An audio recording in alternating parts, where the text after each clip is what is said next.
Alright, y'all, we're gonna get back to the impeachment. Yeah, I think it's dumb 2 months before he leaves office, but it's also necessary so this can be on forever on him. So let's get back to it. Yeah, it's dumb, but also kind of necessary. In their 302, my lawyers never saw that document after my interview until it was made public to the world. And then you attempted to correct that 302. I did. Is that the same 302 knows it? And this right here, yeah, I'm guessing you can just look that up, and that's how I found it. So somebody asked me for a link, so there it is. Reports that have come out of banks were all fraud. Gentleman's time's expired, but he asked a question about the SARS report. No, I mean, just the number of SARS reports should give every American pause. The average American in this country will never receive a single SAR in their entire life. So for a family or an individual to have over what I've publicly seen 150 of them is just extraordinary. I want to thank all the witnesses that are here today, Mr. Chairman. Thank you very much. Gentleman's time's expired. Chair now recognize Mr. Frost. I thought you said Frost. Sorry. Oh, Mr. Kassar. Frost was there. Kassar. Thank you, Chairman. And if I could have my full 5 minutes, I'd appreciate that. Reset the clock for 5 minutes for Mr. Kassar. Thank you, Chairman. While we clearly disagree on the merits of this meritless investigation, I hope, Chairman, that we can at least come to an agreement on some basics. I believe that you and I can agree that presidents and White House officials should not be unduly influenced by foreign powers. So, Chairman, I'd be happy to yield to you briefly for a yes or no. Can we all agree that White House officials should not be bribed or unduly influenced by foreign actors?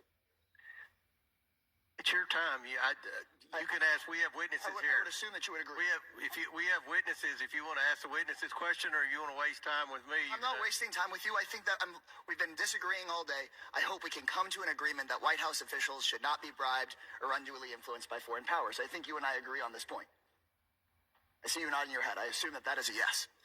I'm glad that we can work as an oversight committee on investigations, do the work we need to do, and make sure that no one in the White House has betrayed the public trust. We've spent countless hours talking about Hunter Biden, investigating every single person it seems like he's ever shaken hands with. We've not found a shred of evidence that connects it to the President of the United States or anyone with any say over U.S. policy. But someone who has worked in the White House did accept money from a foreign power. Donald Trump's son-in-law, Jared Kushner, received a staggering $2 billion from Saudi Arabia for his brand new private equity firm. And while Hunter Biden never had any say over U.S. policy, Mr. Kushner got this $2 billion 6 months after working in the White House as a senior advisor on Middle East policy. Mr. Kushner had no experience in private equity. In fact, he was so inexperienced that Saudi officials tried to block the transfer of the money until the Crown Prince overruled them. While working at the White House, Mr. Kushner pushed through a $110 billion weapons sale for Saudi Arabia. I'm finishing my point and then I'm happy to talk about it. He then defended the deal in the wake of the Saudi government's murder of journalist Jamal Khashoggi. And while this may all just be a coincidence, there's many questions. Like, was any of this money passed along to Trump? Was the Saudi money a thank you for a job well done in the White House? Was Jared given this money in exchange for anything else? Or did someone with no experience just have a lucky payday? These are questions we should have answers to. Would the gentleman yield for a second? That the Oversight Committee should look into. But we can just add another question.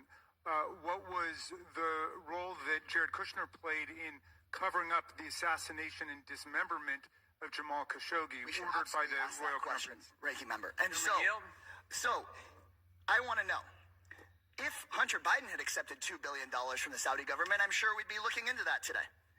And Mr. Chairman, I believe we can agree that there should not be undue influence in the White House. And I believe we should be able to agree that we should look into these questions about Mr. Kushner. And in fact, Mr. Chairman, you were on CNN and said, quote, "I've been a vocal I've been very vocal that I think what Kushner did crossed the line of ethics. And then in our deposition of Hunter Biden the other day, when we were discussing Mr. Kushner, you said, Mr. Chairman, and I quote from the deposition, "When we deal with influence peddling, we'll ask about Jared Kushner." Well, today's hearing is titled Influence Peddling. So we are here. So, Mr. Comer, I would love to hear from you. Can we fulfill our responsibility as an oversight committee and determine if Saudi Arabia bribed or unduly influenced Jared Kushner or other White House officials? Is that something we'd be willing to look into? Alright, y'all. I gotta end it for now and then come back. Alright, just scroll